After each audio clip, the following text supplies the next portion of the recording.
Hey there everybody, it's Mike DeLisio with another Dice Tower Daily Unboxing. Today we're going to be taking a look at the newest expansion for Tapestry. This is Tapestry Arts and Architecture, a co-design with Jamie Stegmaier and Mike Young, coming from Stone Meyer Games. 1 to 5 players, so it doesn't look like it's adjusting the player count. Still in the hour and a half to 2 hour range. Choose from a variety of new capital mats, a new advancement track featuring new types of cards and tiles, and more civilizations, tapestry cards, tech cards, and landmark cards in this second expansion for Tapestry. So, we've got some new landmark minis here, pre-painted minis as you would be used to in a game of Tapestry. But it looks like this one is maybe a little bit more of a substantial expansion than the first expansion was. You've got a new arts track here, and so let's take a look inside the box. See what there is to see. Looks like we still have that same Andrew Bosley art, which I am a big fan of. I like the looks of the cover of this. All right, here we go. So we've got our rule book that is for this expansion, listing out our components. So it looks like we've got some new player tokens, 8 new landmark minis, and I'll show you those close up so you can get a good look at those because they're usually pretty impressive. They tell you how to handle the initial setup, and it also shows you that the Tapestry cards that are unique to the arts track have a special symbol to help you identify them, assuming that if you wanted to play without that track, you would remove those cards. Some changes to the setup here, and looks like one of the big parts of this expansion is going to be this arts track, a 5th advancement track. So in addition to the 4 tracks that kind of go around the outside of the board, you've got a new track here, the arts track, and it shows you how all of those icons work. And we've got masterpiece cards. Whenever you gain the create benefit, gain a masterpiece card. We've got some inspiration tiles. It says each player begins with a set of 4 unique inspiration tiles, 1 per income track, and whenever you gain the inspire benefit, you choose one of the unused ones and place it on the corresponding track.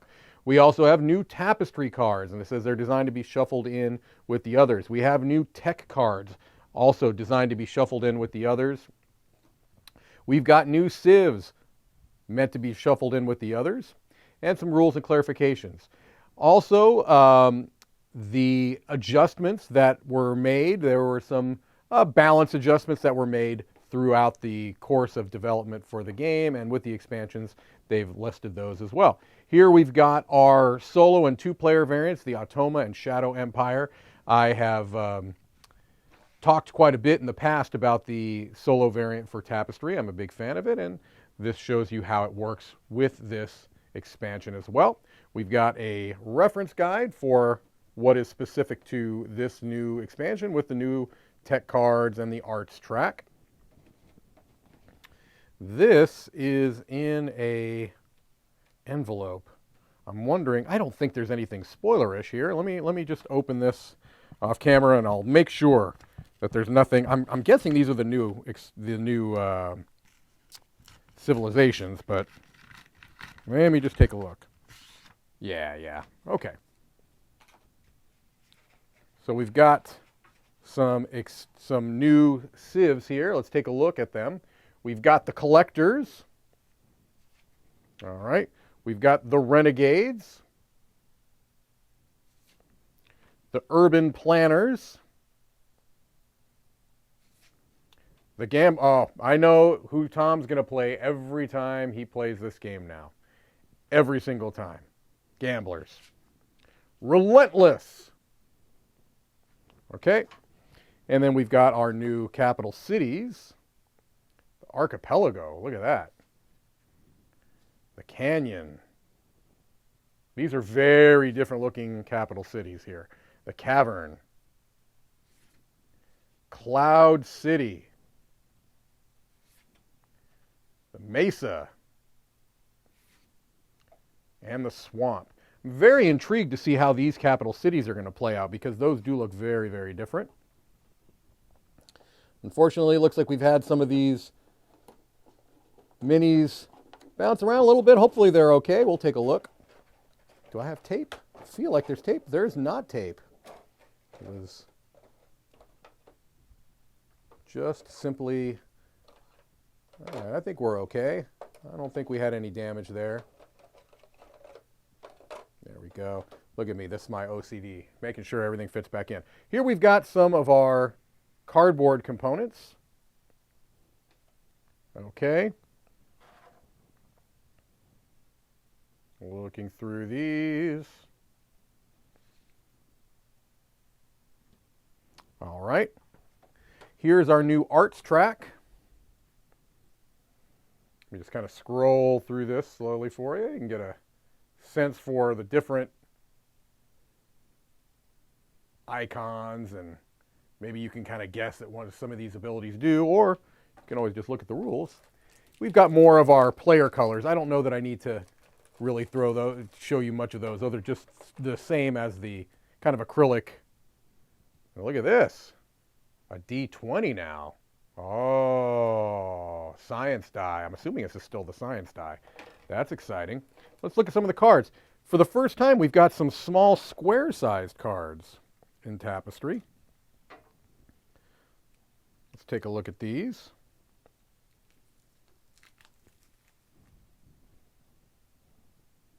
All right, so these are masterpiece cards, it looks like. You've got animation, Art Deco, ballet, Baroque, calligraphy.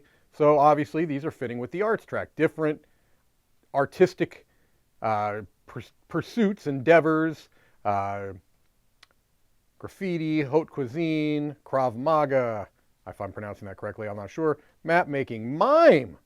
Look at that, all you mime haters out there. It's a masterpiece of artistic pursuit. Motion picture painting, okay, very cool. Again, with that really nice Andrew Bosley art. Let's take a look at the standard size cards. These are going to be, looks like the Tapestry cards, maybe the new tech cards, probably some more solo cards, etc. All right, let's take a look here. Age of Enlightenment. And you can see this is a card that is interacting with the arts track, so it has that symbol to denote that. Okay, so just giving you an idea. These obviously work very similarly to the standard game. They've got the similar art here, but this is interesting. You may place income buildings and landscapes on this card. When you completely cover the shape, gain 8 points or a resource. That's pretty cool. Moon landing, national parks, the plague. All right, there's another one. You can put income. I like that. Okay, some more tech cards. Your astrolabe, automation, calculus, duct tape. Look at that. Don't sleep on duct tape. Jet fuel. Well, literally don't sleep on duct tape. It probably would be uncomfortable. All right. We've got landmarks here. Our bird watching perch. I think that's a little nod to Wingspan. That's my guess. A bridge, a castle, a villa, a windmill. We'll look at all of those in more detail. And these are automa cards for the solo game. And some helping cards, setup cards, things along those lines. All right, well, let's finish this off by taking a look at each of these landmark buildings in more detail. These pre-painted, very, very nice landmarks that I have been struggling to get back in the box correctly. This, to me, feels like a nod to Pendulum, another Stonemaier game. Whether it is or isn't, I don't know, but it kind of has that kind of a feel to me. Here's our castle. That's cool looking. Again, these are not plastic. These are, I think, clay?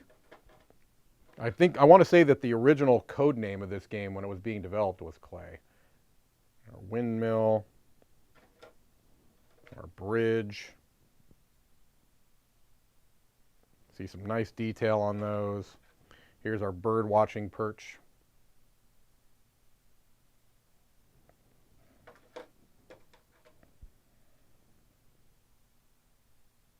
Okay, our villa, I think. Maybe that's a nod to to, come on, Mike, think of it. Why can't you think of it? It's one of your favorite games, Viticulture. There we go. And this is probably a nod to Charterstone. Again, I don't know that for sure, but these definitely have some kind of thematic connections that you could make to other Stonemaier games. So whether that's true or not, I don't know, but you could certainly make that case. All right, it looks like there's some spots for the cardboard there, so I was struggling to get that back in place. All right, well, once I very elegantly get that back in place, I'm going to show you the cover again for Tapestry Arts and Architecture. Thank you for watching another Dice Tower Daily Unboxing.